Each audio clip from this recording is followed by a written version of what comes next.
How to change Outlook profile picture on your phone. Hello guys, this is Atticus and welcome back to another tutorial video.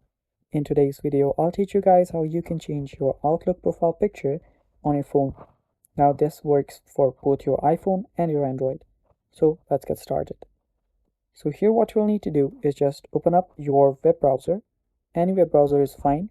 And after you do that, go to account.microsoft.com. After you're there, just log in into your Outlook account.